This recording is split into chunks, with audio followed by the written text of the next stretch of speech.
The Celestial Nexus Academy floated in the neutral zone between 6 major galactic territories, a monument to cooperation, enlightenment, and the occasionally delusional belief that putting thousands of young aliens in one place would somehow produce anything other than chaos.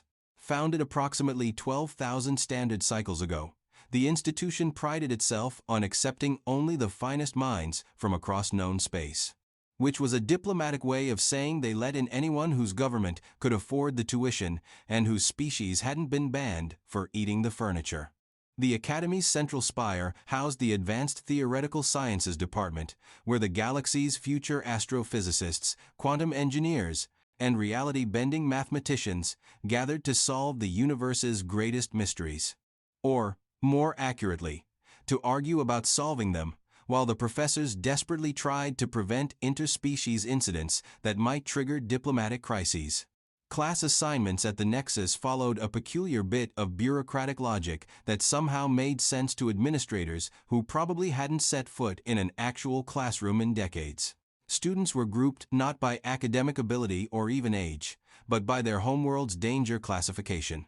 The Galactic Concordate maintained an exhaustive database rating every inhabited world on a scale from Class 1 to Class 15, measuring factors like gravity, atmospheric toxicity, predator density, geological instability, and that always fun metric called probable mortality rate for unaugmented colonists. Class 1 worlds were garden paradises, where the most dangerous thing you might encounter was a particularly aggressive flower. Class 15 worlds were hellscapes, where the planet itself seemed to have a personal vendetta against the continued existence of life. Most species came from Class 3 to Class 7 worlds, comfortable middle-of-the-road environments, where evolution had been challenging enough to produce intelligence, but not so challenging that dinner might eat you first. The unspoken hierarchy was obvious to anyone with functioning sensory organs. Students from lower-class worlds looked down on those from higher-class worlds, operating under the theory that species from gentle environments were soft, naive, and probably couldn't survive a stiff breeze without filing a complaint with the galactic authorities. It was prejudice dressed up in academic robes, but at least it was egalitarian prejudice, equally distributed across species lines. Advanced Astrophysics 401 met 3 times per standard cycle in a lecture hall, designed by an architect who had apparently never seen students before and assumed they would sit still in assigned seats like decorative statuary. The current semester's cohort included 27 students from 14 different species, representing worlds rated Class 2 through Class 9. It was considered a nice, safe spread. No one from the really dangerous worlds. Until today. Velkrin of Thessia stood 8.2 feet tall when he bothered to fully extend his crystalline structure, which he did frequently because someone that tall doesn't accidentally grow that way without wanting people to notice. His species had evolved on a Class 2 world with gravity so gentle you could practically float between steps, an atmosphere so pure it made filtered water look contaminated, and an ecosystem that had eliminated predators approximately 40,000 years ago, when his ancestors decided nature was tacky and restructured the entire planet. Thessians were made of living silicon crystal matrices, their bodies semi-transparent and refracting light in ways that would make a prism jealous. They thought slowly by human standards, but with incredible depth and precision. Velkrin's ancestors had spent the last 100 generations in climate-controlled biodomes, studying theoretical physics, while automated systems handled everything from food production to waste management. His people hadn't had to survive anything more dangerous than a particularly challenging mathematical proof in recorded history. This had given Velkrin certain ideas about his place in the universe. Specifically, that it was somewhere near the top.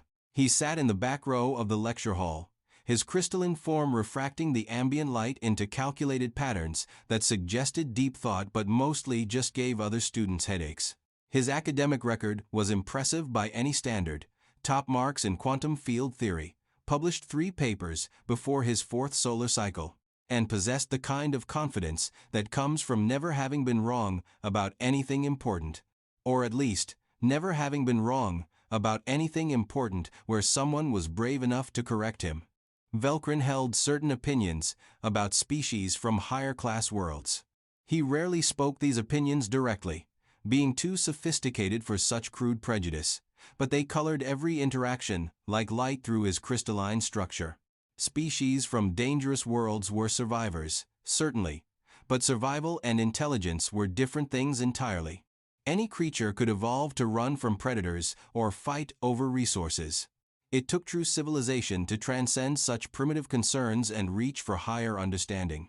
He was about to receive a comprehensive education on the flaws in this reasoning. Professor Calix entered the lecture hall with the harried expression of someone who had just been informed of a schedule change 5 minutes ago and was still processing the implications.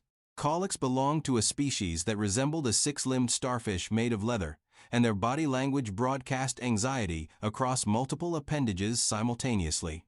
The class recognized this as unusual.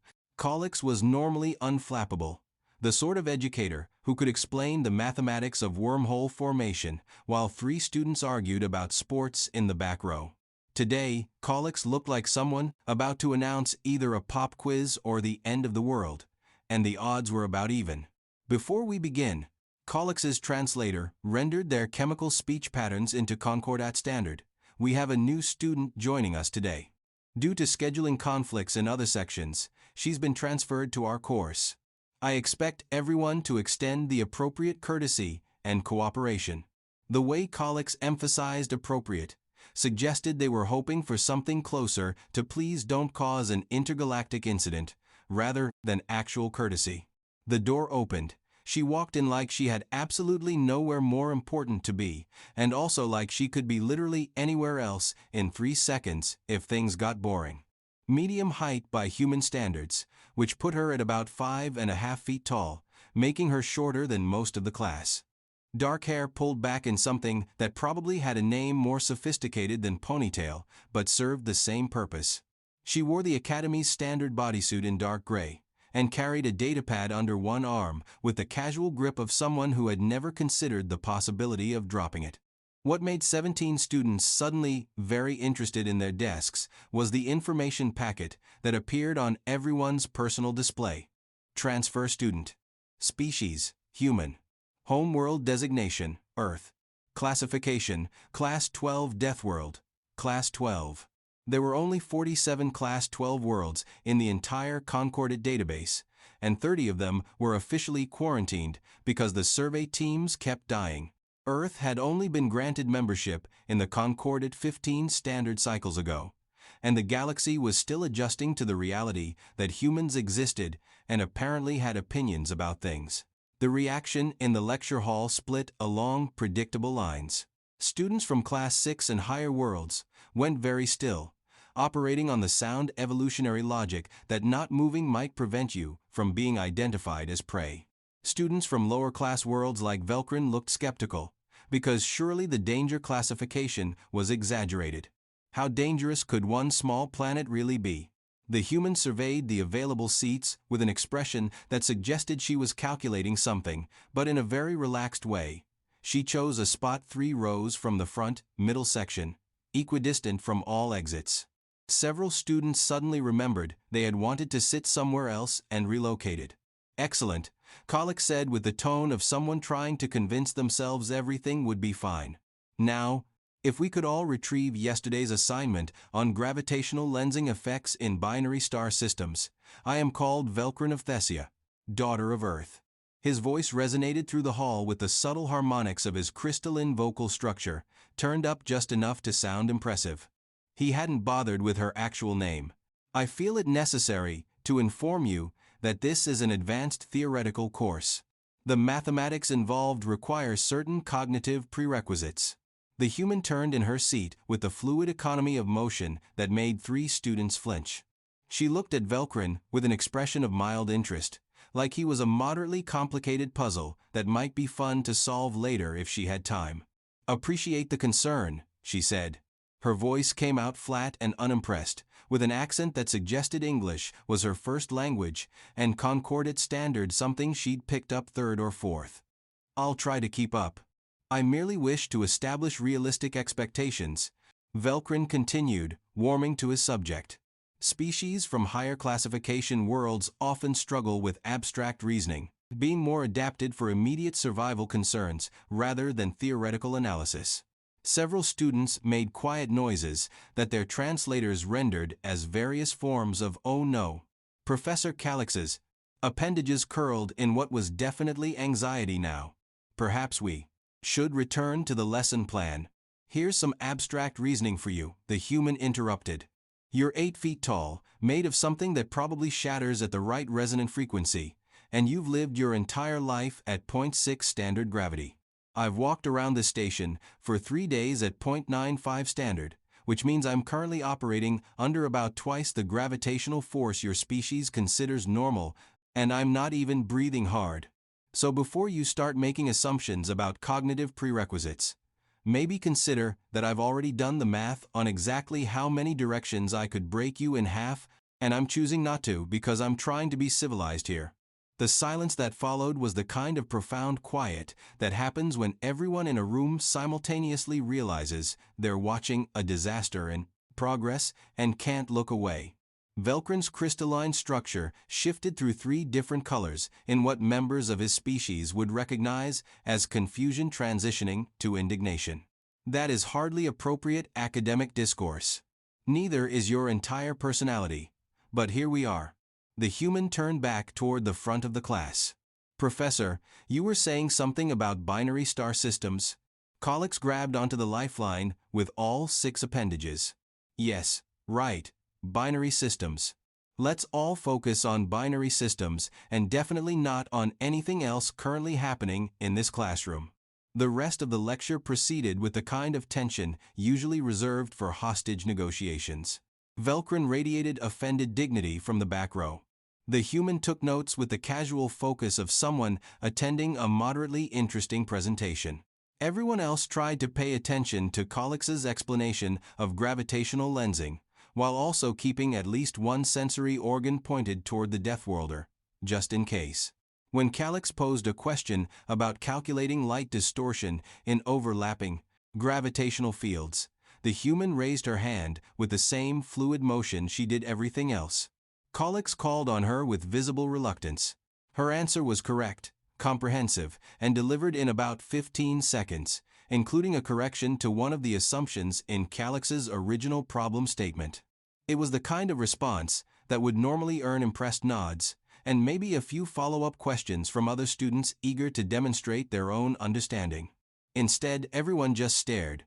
Velkrin's crystalline structure had shifted to a deep crimson that probably meant something specific in Theshan body language, but translated universally as, "I am having feelings about this situation, and none of them are good." "That is," he began, his voice carrying clearly across the lecture hall, because he'd never learned to modulate for discretion, "a simplistic interpretation that ignores several nuanced factors." "Name one," the human said without turning around. "The rotational dynamics of already accounted for in the 3rd variable." "Next." "The relativistic effects when approaching, included in the temporal distortion coefficient." "Try again." Velkrin rose to his full height, which in 0.95 standard gravity required actual effort, but achieved the desired dramatic effect. "You display a concerning level of confidence for someone who has been studying these concepts for what I assume is significantly less time than many others in this course." Now the human did turn around. "Are you actually challenging my math, or are you just upset that the scary Deathworlder isn't sitting quietly in the back being grateful for your wisdom?" "I am suggesting," Velkrin said with the careful enunciation of someone trying very hard to maintain composure, "that practical experience with violence does not necessarily translate to theoretical understanding of physics. And I'm suggesting," the human replied in exactly the same tone, "that evolving in a biodome, where the most stressful thing your ancestors faced was deciding which flavor of synthesized nutrients to have for breakfast, doesn't necessarily translate to knowing what you're talking about either. But at least I'm not being smug about it. Perhaps." Velkrin's voice dropped to what his species considered a threatening register, which came across as slightly deeper harmonics to everyone else. "You require a practical demonstration of why physical intimidation has no place in academic discourse." Perhaps The human matched his tone perfectly. You should sit down before you learn exactly why my planet has a Class 12 rating, and yours has a Class 2. Professor Collix made a sound like a deflating balloon being strangled. Both of you. This is completely inappropriate. I formally invoke Academic Challenge Protocol, Velkrin announced, which caused Collix to make an even worse sound. If this human believes she can match theoretical understanding with aggressive posturing, let her prove her capabilities in the arena. The human blinked. The arena? The combat arena, another student whispered helpfully from 2 rows over. It's in the Academy Charter. Students can resolve disputes through physical contests. It's supposed to prevent violence by channeling it into controlled, "Oh, you want to fight?" The human said. Her expression suggested she'd just solved the puzzle and found it less interesting than expected. You actually want to fight me? You. I want to demonstrate, Velkrin corrected with immense dignity, that true superiority comes from intellect and civilization, not from evolving in a cesspool of violence. The human looked at Professor Collix. Is this allowed? Collix's appendages performed a gesture that translated roughly to "I cannot believe this is happening," but yes, technically, according to regulations written by administrators who clearly never anticipated this exact scenario, it is allowed, and I want it noted for the record that I advised against this. Cool, the human said. She looked back at Velkrin. When? Tomorrow. 1700 hours. Standard arena protocols. Works for me. She gathered her datapad. Professor, should I still do the homework, or is that going to be awkward after I'm done explaining practical physics to tall, crystalline, and confident back there? Please do the homework, Collix said weakly. Everyone please do the homework, and also please no one die before the next exam, because the paperwork is nightmare. The human left the lecture hall the same way she'd entered, with that comfortable economy of motion that suggested she could accelerate to terrifying speeds without warning, but chose not to because that would be rude. Half the class watched her go. The other half watched Velkrin, who was radiating colors that probably meant triumph in Thessian emotional language, but increasingly looked more like someone whistling past a graveyard. News traveled fast in a confined space station full of students with access to faster-than-light communication. By dinner, the entire academy knew about the challenge. By dessert, betting pools had formed across 17 different species' social networks. By the time evening study hours began, the odds were being calculated by actual mathematics students using probability models that factored in everything from gravitational adaptation to predator evolution patterns. The smart money was on the human. The desperate money was on Velkrin, mostly placed by other Thessians and a few students from Class 2 worlds who wanted to believe civilization counted for something. The really smart money was on the fight being stopped before serious injury occurred, but that betting pool was surprisingly small because nobody actually believed it. Velkrin spent the evening in the advanced training modules, reviewing combat techniques that his species had developed approximately 40,000 years ago and hadn't updated since, mainly because they hadn't needed them.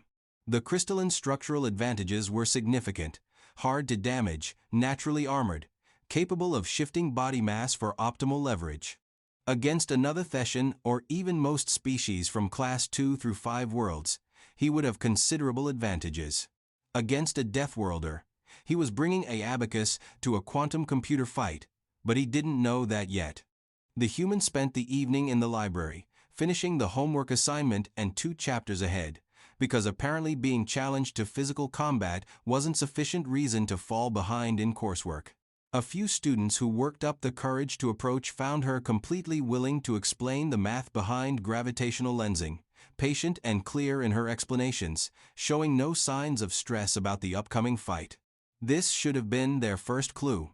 The Academy's combat arena occupied a converted cargo bay in one of the lower sections, redesigned by the same optimistic administrators who thought structured violence would prevent unstructured violence. The space was roughly circular, 50 meters in diameter, with variable gravity controls, emergency medical stations at 4 corners, and seating for approximately 200 spectators. By 1700 hours, there were over 400 beings crammed into the available space, with another 1,000 watching via live feed from their quarters. The Academy administration had sent 3 officials to oversee the match, enforce the rules, and provide the paperwork trail that would be needed when somebody inevitably filed a formal complaint. Velkrin entered the arena from the east entrance, and credit where it was due, he made an impressive sight.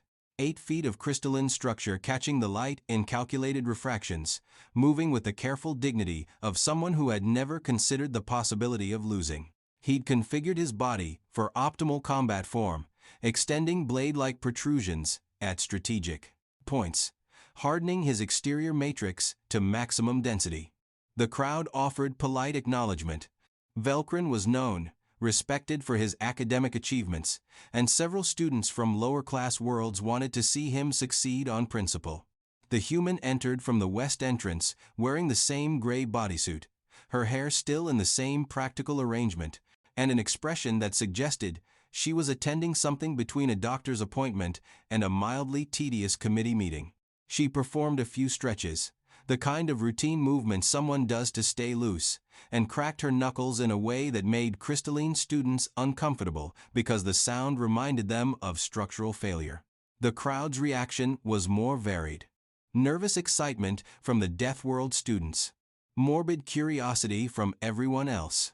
One student from a Class 11 world started laughing and had to be removed. Head Administrator Rex, a molluscoid whose species regarded violence with the same distaste most people reserved for spoiled food, read the rules in the tone of someone who already regretted their life choices. Standard duration: 15 minutes or until submission. Standard restrictions: no weapons, no environmental manipulation, no lethal force.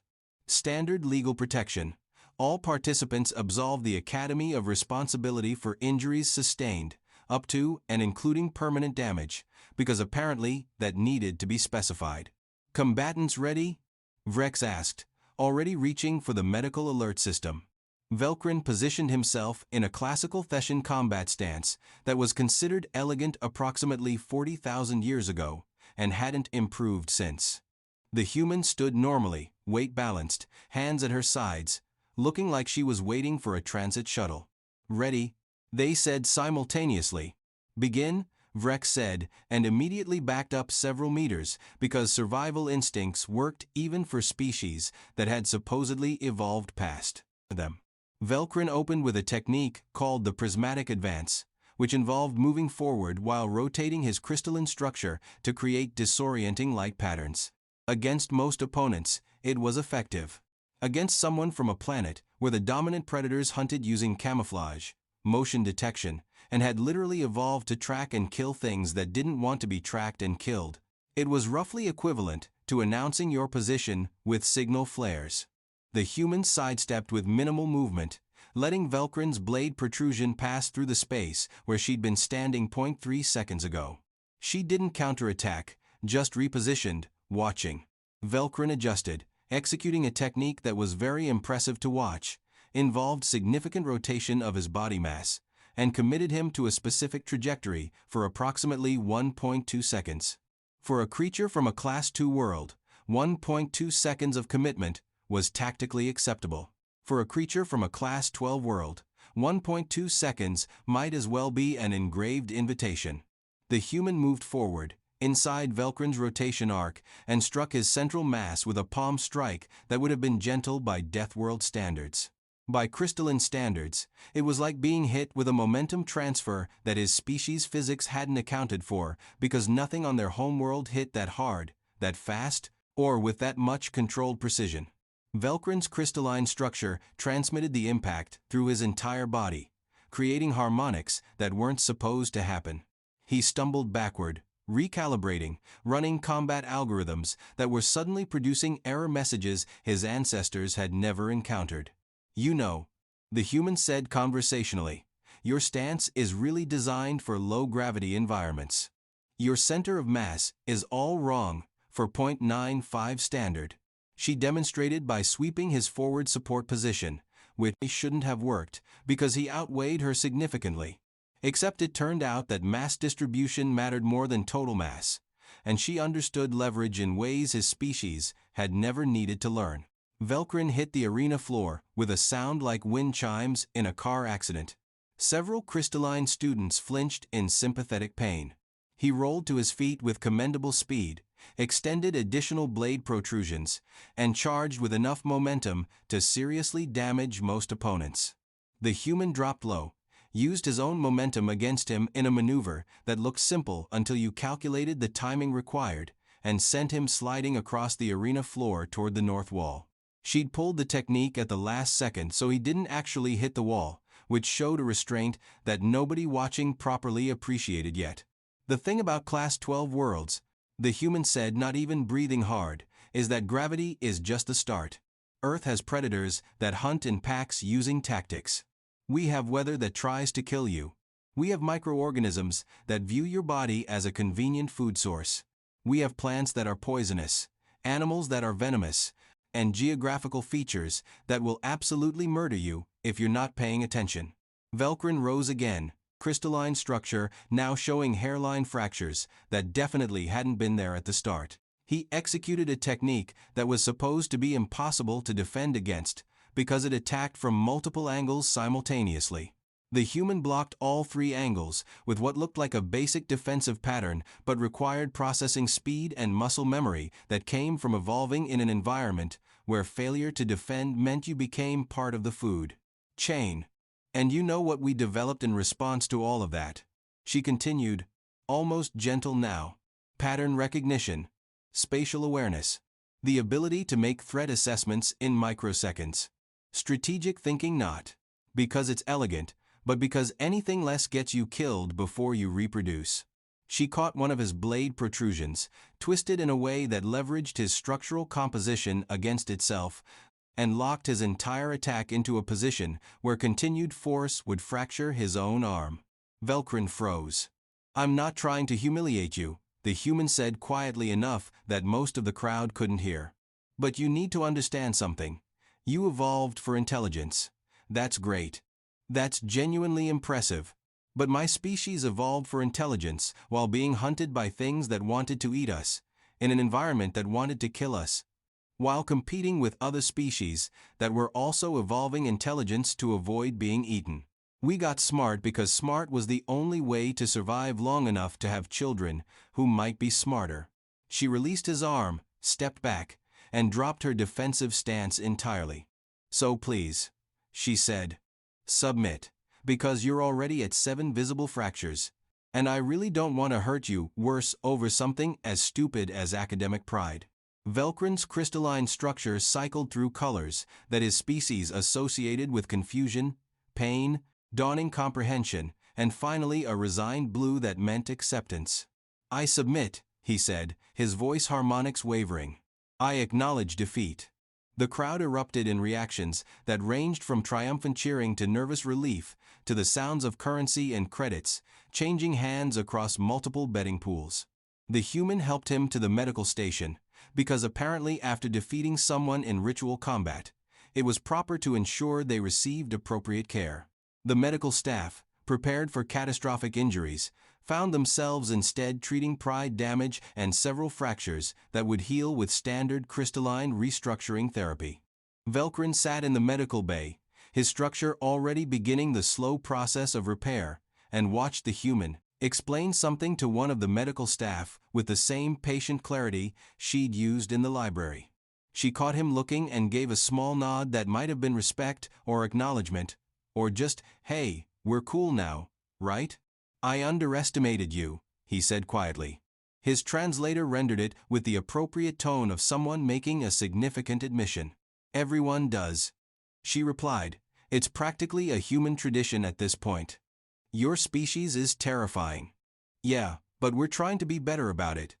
She grinned, which showed teeth in a way that made several species uncomfortable. Civilization is a choice we make every day, not something we get because we evolved in a biodome. That's the whole point. Over the next several cycles, certain changes occurred at the academy. Velkrin relocated his seating to the opposite side of the lecture hall, not out of fear, but out of what he would later describe as tactical reassessment of personal positioning. His contributions to class discussions continued, but with a noticeable decrease in condescension and a surprising increase in questions that suggested genuine curiosity rather than rhetorical performance.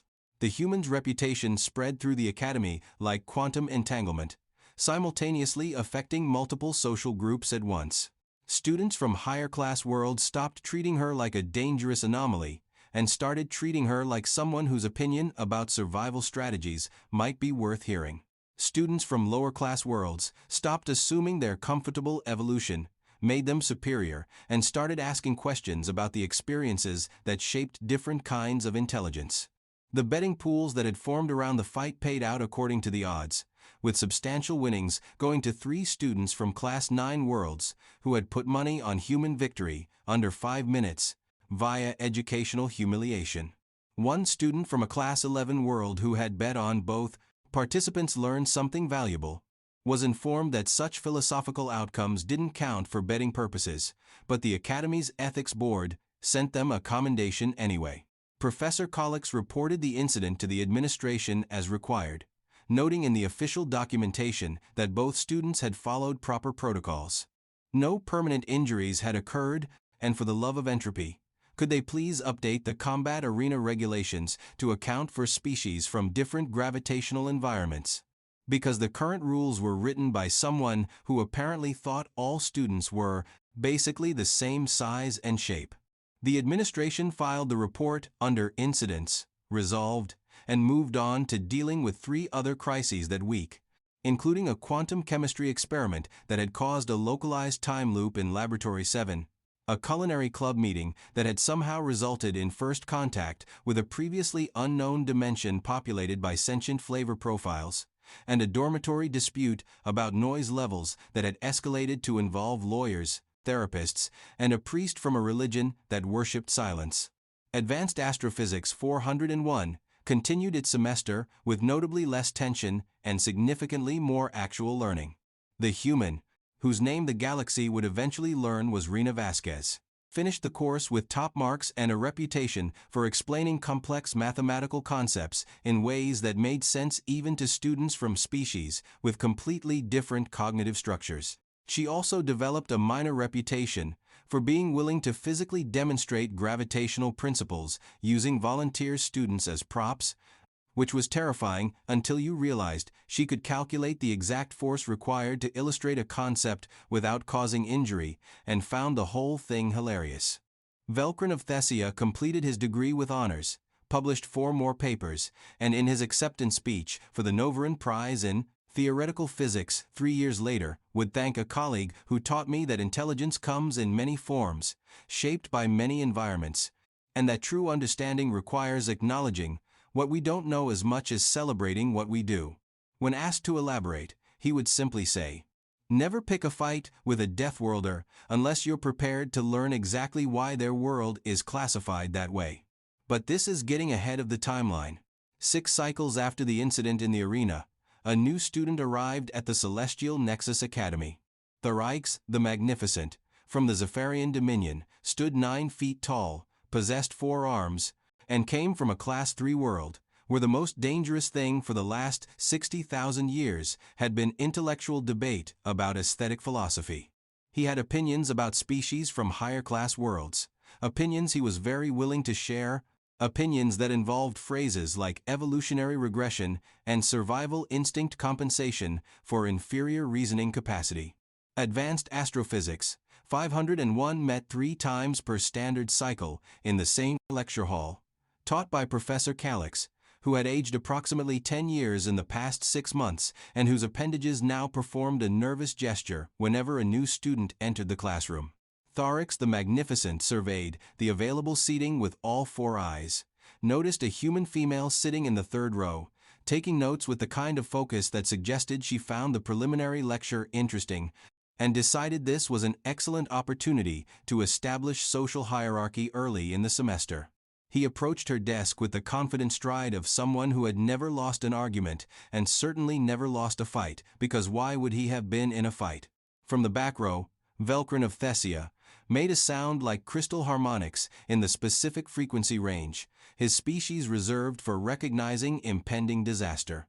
"You there," Tharix announced, his voice carrying the natural resonance of someone accustomed to being heard. Primitive species representative. I am Tharix the Magnificent, and I feel it necessary to inform you that this is an advanced course requiring, oh no, Velkrin said quietly, cognitive capabilities that evolution in violent environments typically does not. Oh no no no. Velkrin was standing now, his crystalline structure shifting colors in alarm. Produce. And while I'm sure you try very hard, perhaps a more basic course would be appropriate for someone of your, Tharix the Magnificent. Velkrin's voice cut across the lecture hall, with the kind of volume that suggested panic. I formally advise you to stop talking immediately. Tharix turned with what looked like confusion. I'm merely establishing realistic expectations for, you're about to make the second worst decision of your life. Velkrin said rapidly. The worst decision would be continuing after I've warned you. The human looked up from her notes with an expression of mild interest. She glanced at Velkrin, back to Tharix, and then down at her datapad where she appeared to be calculating something. Colleague Velkrin, she said with careful politeness. Did you want to explain, or should I? I will explain, Velkrin said, moving down the aisle with surprising speed for a species that supposedly moved slowly. Tharix, this human student is Rena Vasquez from Earth, a Class 12 Deathworld. 6 cycles ago, I made assumptions similar to yours. I questioned her academic capabilities based on her evolutionary background. I implied that survival instincts were inferior to theoretical reasoning. And? Tharix asked, genuinely confused. And then I invoked academic challenge protocol, because I am an idiot who was born on a Class 2 world and had never experienced consequences. Rena's expression suggested she was trying not to laugh. He's being dramatic. I am being accurate, Velkrin corrected. I have 17 separate fracture scars in my crystalline matrix that are being accurate with me. Tharix looked between them, processing. You fought? In the arena? Fought is a generous term, Velkrin said. What actually happened was she provided a comprehensive practical demonstration of why Class 12 worlds produce their classification rating. It lasted 4 minutes. I tapped out before permanent damage occurred. I learned more about physics in those 4 minutes than in the previous 4 years of study, primarily lessons about momentum, leverage, and why gravitational adaptation matters more than I thought.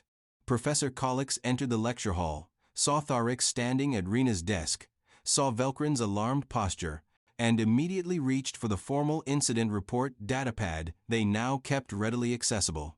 Is there a problem?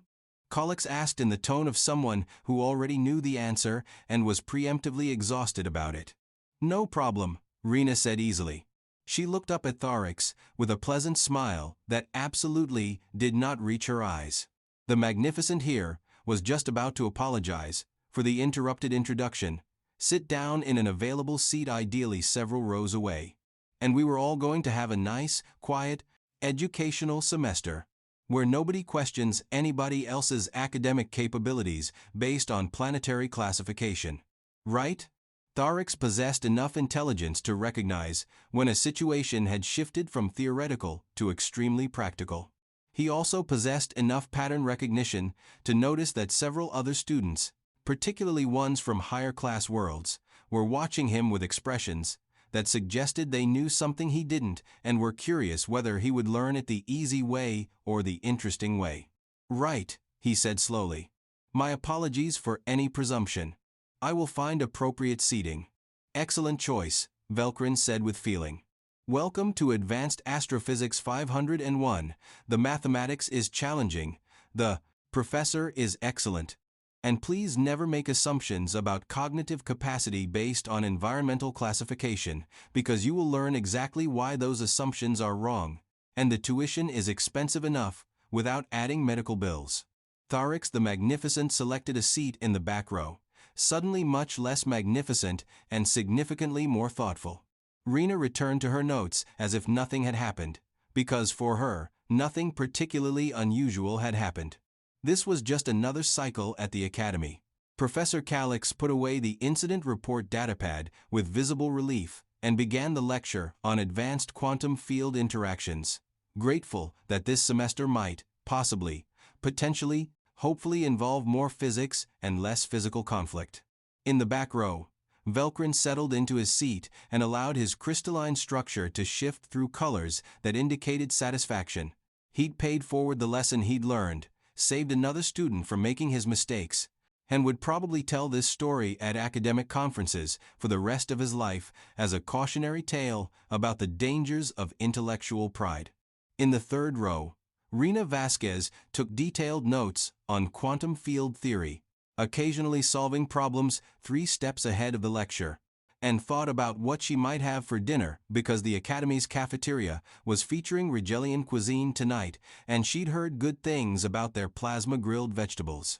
And in the administrative offices 17 levels above the lecture halls, the Dean of Students reviewed the semester's enrollment numbers and noticed with some concern that advanced astrophysics courses were experiencing unusually high transfer request rates from students on lower-class worlds, all of them specifically requesting placement in any